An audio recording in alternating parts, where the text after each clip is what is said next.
Hey there, how's it going? In Mortal Kombat 10 news, let's talk about what is going on in there. Gamestop lists a release date for Mortal Kombat 10 on last generation consoles, which means that it is going to come out for PlayStation 3 and Xbox One. And in the store pages, it says that it is supposed to be released on the first Tuesday of June, which is technically a bit earlier than the publisher's promise in summer. And also, Mortal Kombat 10 will release for PlayStation 4, Xbox One, PC next week, or at least, in this case, of the time of this video, it's Tuesday.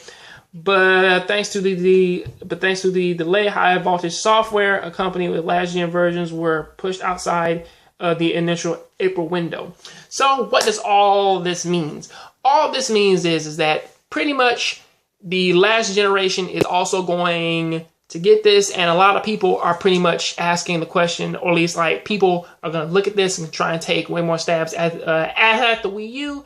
And to be perfectly fair with you, I see that, and honestly, to be perfectly fair with you, I know that earlier I made a video about this, possibly like praising the Xbox and praising the Xbox and praising like Sony for saying that we will still post it. We will still drop this game on PlayStation 3, but PlayStation 3 and Xbox 360. But now I'm looking at it and I'm like, well, why would you do that? I mean, it's been 2 years now. Or at least, not even 2 years. It's been like a year now. So why are you still releasing games for the lower consoles when honestly, to be fair, is that like you got to get with the times. I mean, like a lot of people say that like I don't have money to go out and buy these consoles, and I am fully aware of that. But honestly, you cannot keep going back and getting all these older games and constantly keep on saying like, well, now man, like the Xbox 360, it can handle like all the games that are coming out like in 2016 and 2017 and 2018. I mean, like after a certain point, you got to cut the console off. I mean, come on now.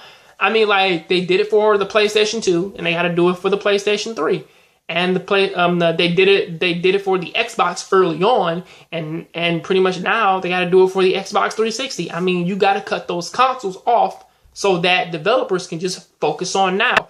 However, on the flip side of that though, is that like I do honestly pretty much see like people, they do want to go out and they do want to do that though. But, I mean, like, I do understand like the struggle of having like a last gen system and you do want the next gen, but yet you can't play the same games. I do understand that struggle. All I'm saying is though, is that sometimes you gotta, or pretty much like it has been a year now, or pretty much like almost a year and a half now. So really it's about around the time for them to stop putting games upon both consoles. So that's pretty much all I'm saying. I mean, like, I really hope that we don't get to that time when that, like, you still have like brand new Metal Gear games coming out, and they're like, well, now it's also gonna be on like the last gen too, stuff like that.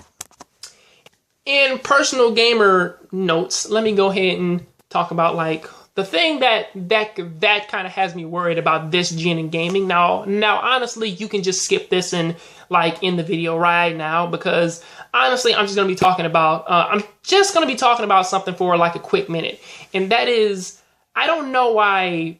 I mean, like I understand the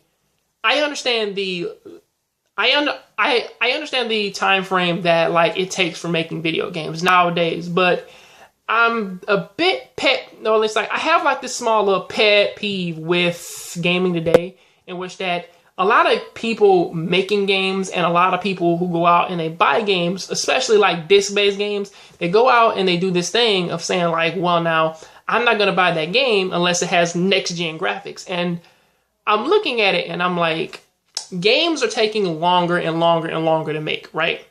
Okay, so This means that they spend more time focusing on graphics and worrying about how fabric moves and how like fire effects look. And I'm like, I'm all for effects. I am all for making a game look pretty and nice, and honestly having like realistic damage that happens in fighting games over time. I understand all these like gaming all these gaming features and all these mechanics.